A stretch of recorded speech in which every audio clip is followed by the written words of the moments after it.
ਕੀ ਪੁੱਛਦੇ ਓ ਹਾਲ ਫਕੀਰਾਂ ਦਾ, ਸਾਡਾ ਨਦੀਆਂ ਵਿਛੜੇ ਨੀਰਾਂ ਦਾ। ਕੀ ਪੁੱਛਦੇ ਓ ਹਾਲ ਫਕੀਰਾਂ ਦਾ, ਸਾਡਾ ਹੰਝ ਦੀ ਜੂਨੇ ਆਇਆਂ ਦਾ।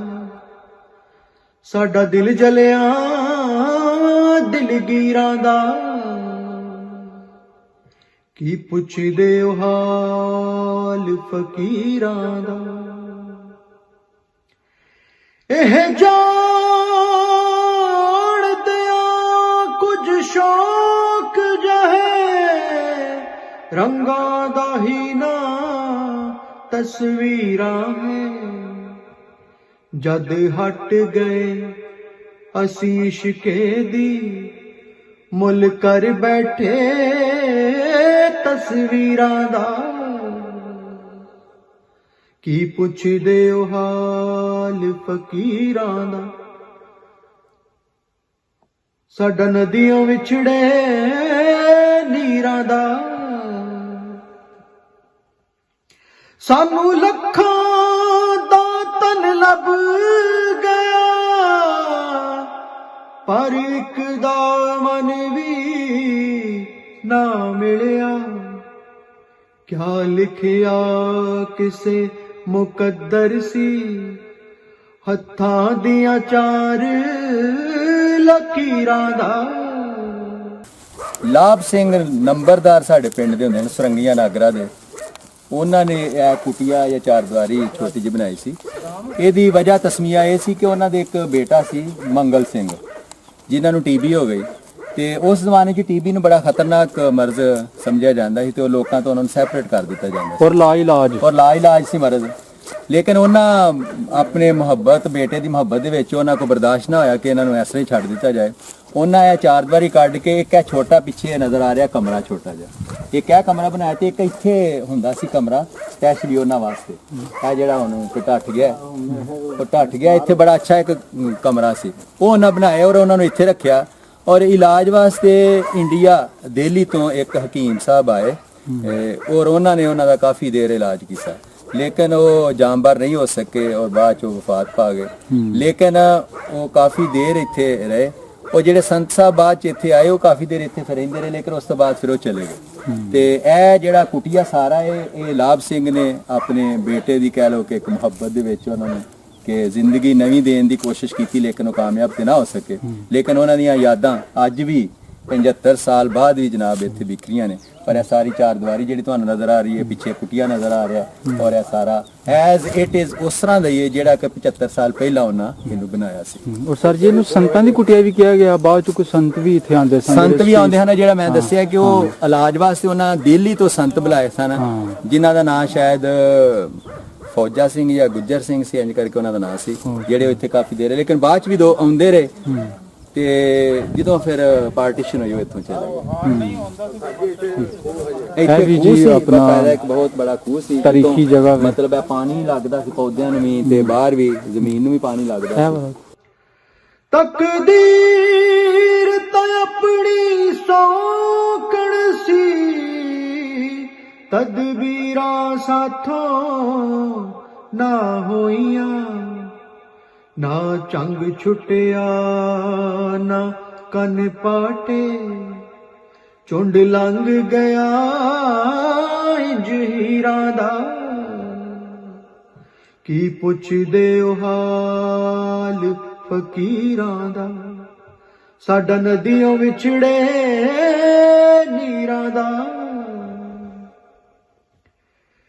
ਮੇਰੇ ਗੀਤ ਵੀ ਲੋਕ ਸੁਣੀਂਦੇ ਨੇ, ਨਾਲੇ ਕਾਫਰ ਆਖ ਸਦੀਂਦੇ ਨੇ। ਮੈਂ ਦਰਦ ਨੂੰ ਕਾਬਾ ਕਰ ਬੈਠਾ, ਮੈਂ ਦਰਦ ਨੂੰ ਕਾਬਾ ਕਹਿ ਬੈਠਾ। ਰੱਬ ਨਾ ਰੱਖ ਬੈਠਾ ਪੀੜਾਂ ਦਾ। ਕੀ ਪੁੱਛਦੇ ਓ ਹਾਲ ਫਕੀਰਾਂ ਦਾ, ਸਾਡਾ ਨਦੀਆਂ ਵਿਛੜੇ ਨੀਰਾਂ ਦਾ। ਔਰ ਰਸਤੇ ਸਿੱਧੇ ਫਿਰ ਬਣਾਏ ਹੁੰਦੇ ਹਨ ਕਿ ਜਿੱਥੋਂ ਦੀ ਰਾਹ ਮਿਲਿਆ ਉੱਥੋਂ ਦੀ ਚਲੇ ਗਏ। ਕੱਚੇ ਰਸਤੇ ਹੁੰਦੇ ਸਨ ਤੇ ਆ ਬਿਲਕੁਲ ਸਿੱਧਾ ਇੱਥੇ ਆਣਾ ਇੱਕ ਦਰਵਾਜ਼ਾ ਲਾਇਆ ਹੁੰਦਾ। ਲੱਕੜੀ ਦਾ ਦਰਵਾਜ਼ਾ ਸੀ, ਉਹ ਆਹਾਂ ਵੀ ਵੇਖਿਆ ਕਾਫੀ, ਮਤਲਬ ਬਚਪਨ ਦੇ ਵਿੱਚ ਅਸੀਂ ਵੇਖਿਆ, ਲੇਕਿਨ ਉਸ ਤੋਂ ਬਾਅਦ ਇਹਨੂੰ ਖਤਮ ਕਰ ਦਿੱਤਾ ਗਿਆ। ਇਹ ਲਾਭ ਸਿੰਘ ਨੰਬਰਦਾਰ ਜਿਹੜੇ ਸਾਡੇ ਪਿੰਡ ਦੇ ਹਨ, ਉਹਨਾਂ ਨੇ ਆਪਣੇ ਬੱਚੇ ਵਾਸਤੇ ਇਹ ਹਵੇਲੀ ਅਲੱਗਾ ਪਿੰਡ ਤੋਂ ਸੈਪਰੇਟ ਕਰਕੇ ਬਣਾਈ ਤਾਂ ਕਿ ਉਹਦਾ ਅਲੱਗਾ ਇਲਾਜ ਕੀਤਾ ਜਾਏ। ਤੇ ਇਹ ਜਿਹੜਾ ਸੀ ਉਹਨਾਂ ਦਾ ਇਹ ਉੱਥੇ ਉਹਨਾਂ ਇਹ ਘਰ ਉਹਨਾਂ ਵਾਸਤੇ ਬਣਾਇਆ, ਵੇਖੋ ਨਾ ਨਜ਼ਰ ਆ ਰਹੀ ਤੁਹਾਨੂੰ, ਮਤਲਬ ਬਾਕੀਆਤ ਨਜ਼ਰ ਆ ਰਹੀਆਂ ਨੇ ਵਿੱਚ। ਇਹ ਵਿੱਚ ਉਹ ਕਮਰੇ ਦੇ ਅੰਦਰ ਸੀ ਜੀ ਦੀਆ ਜਲਾਉਣ ਵਾਸਤੇ ਬਣਾਇਆ ਸੀ ਉਹਨੇ। ਇਹ ਢੱਟ ਗਿਆ, ਕਾਫੀ ਅੱਛਾ ਖੂਬਸੂਰਤ ਸੀ, ਸੀੜੀਆਂ ਸਨ ਬੜੀਆਂ ਪਿਆਰੀਆਂ ਪਏ, ਔਰ ਉੱਪਰ ਜਾ ਕੇ ਇੱਕ ਬਾਲਕੋਨੀ ਟਾਈਪ ਬਣਿਆ ਸੀ ਬੜਾ ਪਿਆਰਾ ਜਿਹਾ, ਕਿ ਉੱਤੇ ਵੀ ਹਵਾ 'ਚ ਵੀ ਜਾ ਕੇ ਬੈਠ ਸਕਦਾ ਸੀ ਬੰਦਾ। ਨੀਚੇ ਉਹ ਕਮਰਾ ਸੀ, ਉਹਦੇ ਵਿੱਚੋਂ ਦੀ ਰਸਤਾ ਹੁੰਦਾ ਸੀ, ਉਸ ਸਾਈਡ ਤੇ ਵੀ ਨਿਕਲ ਸਕਦੇ ਹੋ, ਇਸ ਸਾਈਡ ਤੇ ਵੀ ਨਿਕਲ ਸਕਦੇ। ਸਰ ਜੀ ਇੱਟਾਂ ਪੁਰਾਣੀਆਂ ਨੇ, ਮਲਬਾ ਵਗੈਰਾ ਪੁਰਾਣਾ ਹੀ ਹੈ ਨਾ? ਮਲਬਾ ਇੱਟ ਦਾ ਸੱਚਾ ਉੱਤੇ ਵਾਲਾ ਜਿਹੜਾ ਉਹ ਪੁਰਾਣਾ ਹੈ, ਇਹ ਮਲਬਾ ਪੁਰਾਣਾ ਹੀ ਹੈ। ਵੱਡੀਆਂ ਇੱਟਾਂ ਕੁਛ ਉਹ ਪਈਆਂ ਨੇ ਪਰਲੀ ਸਾਈਡ ਤੇ, ਇਹ ਪੁਰਾਣੀਆਂ ਇੱਟਾਂ ਨੇ। ਠੀਕ ਠੀਕ ਇਹ ਤੁਸੀਂ ਵੇਖੋ ਨਾ ਉਹ ਸਾਹਮਣੇ, ਹਾਂਜੀ ਹਾਂਜੀ, ਉਹ ਮੈਂ ਜ਼ੂਮ ਕਰਕੇ ਦਿਖਾਇਆ। ਉਸੇ ਤਰ੍ਹਾਂ ਦੀ ਉਹ ਪੁਰਾਣੀ ਬਿਲਡਿੰਗ ਬਣੀ ਉਹਦੇ ਵਿੱਚ, ਇਸੇ ਤਰ੍ਹਾਂ ਸੀ ਬਿਲਕੁਲ। ਉਹ ਦੀਆ ਬੱਤੀ ਜੋਤ ਜਗਾਉਣ ਵਾਸਤੇ ਉਹ ਮਤਲਬ ਇੱਥੇ ਜਾਮਨੂ ਦੇ 2 ਦਰਖਤ ਸਨ ਬੜੇ ਬੜੇ ਵੱਡੇ, ਬਹੁਤ ਹੀ ਬੜੇ, ਜਿਹੜੇ ਕਿ ਜਾਮਨੂ ਮਤਲਬ ਅਗਰ 2-3 ਬੰਦੇ ਜੱਫਾ ਮਾਰਨ ਤੇ ਤਾਂ ਓਡਾ ਵੱਡਾ ਮਤਲਬ ਪੌਦਾ ਬਣਦਾ ਸੀ। 2 ਜਾਮਨੂ ਇੱਕ ਉਹ ਸਾਈਡ ਤੇ ਲੱਗਾ ਸੀ, ਇੱਕ ਉਹ ਸਾਈਡ ਤੇ, ਲੇਕਿਨ ਉਹ ਅੱਜ ਤੋਂ ਕੋਈ ਚੰਦ ਸਾਲ ਪਹਿਲਾਂ ਉਹਨਾਂ ਨੂੰ ਕੱਟ ਦਿੱਤਾ ਗਿਆ। ਔਰ ਉਹ ਪੁਰਾਣੇ ਉਸ ਟਾਈਮ ਦੇ ਜਦੋਂ ਹਵੇਲੀ ਬਣੀ, ਉਦੋਂ ਨਾਲ ਉਹ 2 ਜਾਮਨੂ ਦੇ ਦਰਖਤ, ਜਾਮਨੂ ਦੇ 2 ਦਰਖਤ ਜਿਹੜੇ ਨੇ ਲੱਗੇ। ਤੇ ਇਹ ਸਰ ਜੀ ਜਗ੍ਹਾ ਬਿਫੋਰ 1947 ਮਲਕੀਅਤ ਸੀ ਸਰਦਾਰ ਲਾਭ ਸਿੰਘ ਨੰਬਰਦਾਰ ਸਨ, ਔਰ ਦੂਸਰੇ ਨੰਬਰਦਾਰ ਸਨ ਸ਼ਾਇਦ ਸਰਦਾਰ ਬਹਾਦਰ ਸਿੰਘ ਨੰਬਰਦਾਰ। ਇਹ 2 ਬਜ਼ੁਰਗਾਂ ਨੇ ਨਾਂ ਦੱਸੇ। ਠੀਕ ਠੀਕ, ਅੱਛਾ ਜੀ। ਇੱਥੋਂ ਸਰ ਰਸਤਾ ਨਿਕਲਦਾ ਸੀ? ਰਸਤਾ ਨਿਕਲਦਾ ਸੀ, ਹਾਂ। ਉਹ ਸਰ ਪਿੱਲਰ ਨਜ਼ਰ ਆ ਰਹੇ ਨੇ ਅੱਗੇ? ਹਾਂ ਅੱਗੇ ਹੀ ਅੱਗੇ ਹੀ। ਅੱਛਾ ਹਾਂ, ਅਸੀਂ ਤਾਂ ਹੁਣ ਉਸ ਰਸਤੇ ਆਏ ਆ। ਇਹ ਪਿੱਲਰ ਨੇ 2, ਇਹ ਪਿੱਲਰ 2 ਨਿਸ਼ਾਨਦੇਹੀ ਕਰਦੇ ਨੇ ਕਿ ਇਹ ਦਰਵਾਜ਼ਾ। ਨਹੀਂ ਨਹੀਂ, ਉਹ ਵੇਖ ਲੱਗੇ, ਉਹ ਹੁੱਕ ਵੀ ਲੱਗੀਆਂ ਨੇ, ਇਸ ਸਾਈਡ ਤੇ ਵੀ ਉਹ ਨਜ਼ਰ ਆ ਰਹੇ ਨੇ। ਇੱਥੇ ਲੱਕੜੀ ਦਾ ਦਰਵਾਜ਼ਾ ਬਹੁਤ ਬੜਾ, ਇਸ ਸਾਈਡ ਤੇ ਵੀ ਹੁੱਕ, ਇਹ ਸਿੱਧਾ ਇੱਥੋਂ ਪਿੰਡ ਨੂੰ ਰਸਤਾ ਜਾਂਦਾ ਸੀ। ਹੁਣ ਉਹ ਰਸਤਾ ਖਤਮ ਹੋ ਗਿਆ ਕਿਉਂਕਿ ਬਾਅਦ ਚ ਅੱਛਾ ਇਹ ਜੀ ਉਸ ਵਕਤ ਦੇ ਉਸ ਤੋਂ ਬਾਅਦ ਇਹ ਖਤਮ ਹੋ ਗਿਆ। ਕਹਿ ਲਓ ਕਿ ਉਹ ਬੈਰੇ ਲੱਗੇ ਨੇ ਹਨਾ ਲੋਹੇ ਦੇ, ਇੱਥੇ ਦਰਵਾਜ਼ਾ ਸੀ ਤੇ ਇੱਥੋਂ ਸਿੱਧਾ ਰਸਤਾ ਸਾਰ ਹੋਰੀ ਦੱਸਦੇ ਨੇ ਕਿ ਜਿਹੜਾ ਪਿੰਡ ਸਰੰਗੀਆਂ ਨੂੰ ਜਾਂਦਾ ਸੀ, ਬਿਲਕੁਲ ਸ਼ਾਟੋ ਸ਼ਾਟ। ਸਰ ਦਰਵਾਜ਼ੇ ਦੀ ਜ਼ਰਾ ਥੋੜੀ ਜਿਹੀ ਪਿੱਲਰਾਂ ਦੀ ਮਤਲਬ ਕੰਸਟਰਕਸ਼ਨ ਕਿੰਨੀ ਪਿਆਰੀ, ਗੋਲ ਉਹਨਾਂ ਕੱਟ ਕੇ ਫਿਰ ਵਿੱਚ ਇੱਕ ਹਿੱਸਾ ਬਣਾ ਕੇ ਕਿੰਨਾ ਪਿਆਰਾ ਬਣਾਇਆ। ਇਹ ਵੀ ਦੱਸੋ ਸਾਡੇ ਬਜ਼ੁਰਗ ਇੱਥੇ ਉੱਠ ਕੇ ਗਏ, ਕਿਹੜੇ ਰਸਤੇ ਗਏ ਸੀ? ਉਹ ਪਿੰਡ ਦੇ ਰਸਤੇ ਜਿੱਥੋਂ ਦੀ ਅਸੀਂ ਆਏ ਨਹੀਂ ਵਾਪਸ, ਜਿਹੜਾ ਸਕੂਲ ਦੇ ਕੋਲੋਂ ਦੀ ਆਏ, ਤੇ ਉਹ ਸਕੂਲ ਦੇ ਕੋਲੋਂ ਦੀ ਜਿਹੜਾ ਰਸਤਾ ਹੈ ਉਸ ਰਸਤੇ ਤੇ ਗਏ, ਮਤਲਬ ਗਰਾਊਂਡ ਦੇ ਵਿੱਚ ਸਿੱਧੇ। ਇਹ ਉਰਲੀ ਸਾਈਡ ਤੇ ਜਿਹੜਾ ਸਕੂਲ ਬੱਚੀਆਂ ਦਾ, ਉਸ ਟਾਈਮ ਬੱਚੀਆਂ ਦਾ ਉਹ ਸਕੂਲ ਨਹੀਂ ਸੀ, ਉਹ ਪਿੰਡ ਦੇ ਵਿੱਚ ਸੀ, ਤੇ ਉਹ ਉਦੋਂ ਉਹਦੇ ਨਾਲੋਂ ਦੀ ਰਸਤਾ ਸੀ, ਉੱਥੋਂ ਸਿੱਧੇ ਗਰਾਊਂਡ ਦੇ ਵਿੱਚ ਚਲੇ। ਅੱਛਾ ਸਰ ਜੀ, ਮੈਂ ਥੋੜਾ ਜਿਹਾ ਖੁਲਾਸਾ ਕਰਨਾ ਇਸ ਗੱਲ ਦਾ। ਮਤਲਬ ਬਾਜਵਾ ਸਾਹਿਬ ਦਾ ਪੁੱਛਣ ਦਾ ਮਕਸਦ ਕਿ ਜਦ ਉਹਨਾਂ ਨੇ ਪਿੰਡ ਛੱਡਿਆ ਬਡਿਆਣੀ ਕੈਂਪ ਤੱਕ, ਰਸਤੇ ਦੇ ਵਿੱਚ ਕਿਹੜੇ ਕਿਹੜੇ ਪਿੰਡ ਆਏ ਉਹਨਾਂ ਦਾ ਜ਼ਿਕਰ ਕਰ ਦਵੋ। ਰਸਤੇ 'ਚ ਅਗਰ ਉਹ ਸ਼ਾਰਟਕਟ ਮਾਰਦੇ ਨੇ ਤੇ ਕਿਹੜਾ ਕਿਹੜਾ ਪਿੰਡਾਂ 'ਚ ਗੁਜ਼ਰਨਾ ਪਿਆ, ਮਤਲਬ ਥੋੜਾ ਜਿਹਾ ਦੱਸ ਦਵੋ। ਜਿੱਦਾਂ ਸ਼ਾਰਟਕਟ ਰਸਤਾ ਸੀ ਕਿ ਸਭ ਤੋਂ ਪਹਿਲਾਂ ਉਹ ਸਿੱਧੇ ਇੱਥੋਂ ਜਦੋਂ ਗਰਾਊਂਡ ਦੇ ਵਿੱਚ ਸਰੰਗੀਆਂ ਤੋਂ ਪਿੰਡ ਤੋਂ ਸ਼ਾਮ ਤੋਂ ਬਾਅਦ ਥੋੜਾ ਥੋੜਾ ਜਿਹਾ ਹਨੇਰਾ ਸੀ, ਤੇ ਖੂਹਾਂ ਤੋਂ ਉੱਤੋਂ ਦੁੱਧ ਲੈ ਕੇ ਜੇ ਆ ਰਹੇ ਸਨ ਲੋਕ, ਕੁਝ ਲੈ ਕੇ ਆ ਗਏ, ਤੇ ਖਾਣਾ ਖਾਣ ਦਾ ਉਹਨਾਂ ਨੂੰ ਟਾਈਮ ਨਹੀਂ ਮਿਲਿਆ ਕਿਉਂਕਿ ਨਕਾਰਾ ਵੱਜਿਆ ਕਿ ਜਨਾਬ ਪਾਰਟੀਸ਼ਨ ਹੋ ਗਈ ਹੈ। ਰੇਡੀਓ ਦੇ ਉੱਤੇ ਜ਼ਿਆਦਾ ਐਲਾਨਾਤ ਚੱਲ ਰਹੇ ਸਨ, ਤੇ ਜਿਹੜੇ ਫਿਰ 2 ਦੋਸਤ ਗਏ ਸਨ ਇਸ ਸਾਈਡ ਤੇ ਮੁੰਡੇ ਕਹਿੰਦੇ ਕੋਲ, ਉੱਥੋਂ ਜਦੋਂ ਵਾਪਸ ਆਏ ਨੇ ਘੋੜੀਆਂ ਤੇ ਉਹਨਾਂ ਕਹੇ ਜੀ ਹੁਣ ਇੱਥੇ ਨਹੀਂ ਗੁਜ਼ਾਰਾ ਹੋਣਾ, ਜਾਣਾ ਹੀ ਪੈਣਾ। ਤੇ ਫਿਰ ਗਰਾਊਂਡ ਦੇ ਵਿੱਚ ਵੱਡੇ ਸਕੂਲ ਵਾਲੀ ਗਵਰਨਮੈਂਟ ਮਿਡਲ ਸਕੂਲ ਸਰੰਗੀਆਂ ਉਸ ਟਾਈਮ ਜਿਹੜਾ ਸੀ, ਹੁਣ ਤੇ ਹਾਈ ਸਕੂਲ ਬਣ ਗਿਆ, ਤੇ ਉਹਦੀ ਗਰਾਊਂਡ ਦੇ ਵਿੱਚ ਜਾ ਕੇ ਇਕੱਠੇ ਹੋ ਗਏ। ਉਸ ਤੋਂ ਬਾਅਦ ਉਹ ਨਾਲ ਇੱਕ ਪਿੰਡ ਫਿਰੋਜ਼ ਕੇ ਨਾਗਰਾ, ਉੱਥੋਂ ਰਸਤਾ ਜਾਂਦਾ ਸੀ, ਫਿਰੋਜ਼ ਕੇ ਨਾਗਰਾ ਗਏ। ਉਸ ਤੋਂ ਬਾਅਦ ਅੱਗੇ ਪਿੰਡ ਜੁਧਾਲੇ ਗਏ। ਫਿਰ ਉਸ ਤੋਂ ਬਾਅਦ ਅੱਗੇ ਪਰਾਂ ਨੂੰ ਵਿੱਚੋਂ ਦੀ ਇੱਕ ਰਸਤਾ ਨਿਕਲਦਾ ਬਡਿਆਣੇ ਸਾਈਡ ਨੂੰ, ਉਹ ਟੌਮ ਢਿਲਮ 2 ਪਿੰਡ ਨੇ, ਉਹਨਾਂ ਦੇ ਵਿੱਚੋਂ ਦੀ ਨਿਕਲ ਕੇ ਤੇ ਅੱਗੇ ਉਹ ਬਡਿਆਣੇ ਚਲੇ ਗਏ ਮੇਨ ਰਸਤਾ। ਤੇ ਬਡਿਆਣੇ ਚੌਂਕ ਮਿਲਟਰੀ ਕੈਂਪ ਸੀ, ਉੱਥੇ ਸਿਕਿਉਰਿਟੀ ਸੀ, ਔਰ ਉੱਥੇ ਜਾ ਕੇ ਉਹ ਸੇਫ ਹੋ ਗਏ। ਉਸ ਤੋਂ ਬਾਅਦ ਫਿਰ ਉਹਨਾਂ ਦੀ ਨਿਗਰਾਨੀ ਦੇ ਵਿੱਚ ਹੀ ਇੱਥੋਂ ਫਿਰ ਨਾਰੋਵਾਲ ਸਾਈਡ ਨੂੰ ਸਿੱਧਾ ਇੰਡੀਆ ਦੀ ਬਾਰਡਰ ਨੂੰ ਕ੍ਰਾਸ ਕਰ ਗਏ। ਹੋਰ ਕੋਈ ਚੀਜ਼ ਜਿਹੜਾ ਥੋੜਾ ਦੱਸੋ ਵੀ ਉੱਥੇ ਜਿਸ ਤਰ੍ਹਾਂ ਡੱਲੇ ਕੇ ਪਿੰਡ ਤੇ ਇੱਕ ਦੂਸਰਾ ਪਿੰਡ ਸੀਗਾ ਬੁੱਢਾ ਗਰਾਇਆ, ਉਹਨੇ ਕੋਈ ਜ਼ੈਲਦਾਰੀ ਦਾ ਮਸਲਾ ਸੀ? ਜ਼ੈਲਦਾਰੀ ਉਹਦਾ ਇਹ ਸੀ ਕਿ ਸਾਰੇ ਜਦੋਂ ਪਾਰਟੀਸ਼ਨ ਦਾ ਐਲਾਨ ਹੋਇਆ ਨਾ, ਤੇ ਬੁੱਢੇ ਗਰਾਏ 'ਚ ਵੀ ਜ਼ੈਲਦਾਰ ਸਨ। ਉਹਨਾਂ ਦਾ ਨਾਮ ਸੀ ਸਰਫਰਾਜ਼, ਉਹ ਗੁਲ ਪਾਰਲੀਮੈਂਟ ਦੇ ਜੀ ਹਾਂ ਹਾਂ ਉਹਨਾਂ ਦਾ ਬੇਟਾ ਸੀ ਗੁਲ ਨਵਾਜ਼। ਗੁਲ ਨਵਾਜ਼ ਜਿਹੜਾ ਸੀ ਉਹ ਮੁਖਤਲਿਫ ਉਹਨੇ ਇੱਕ ਜਥਾ ਤਿਆਰ ਕੀਤਾ ਕਿ ਤਾਂ ਕਿ ਕਿਸੇ ਕਿਸਮ ਦੀ ਕੋਈ ਗੜਬੜ ਨਾ ਹੋਏ, ਅਗਰ ਕਿਤੇ ਕੋਈ ਗੜਬੜ ਹੁੰਦੀ ਹੈ ਤੇ ਉਹਨੂੰ ਰੋਕਿਆ ਜਾਏ।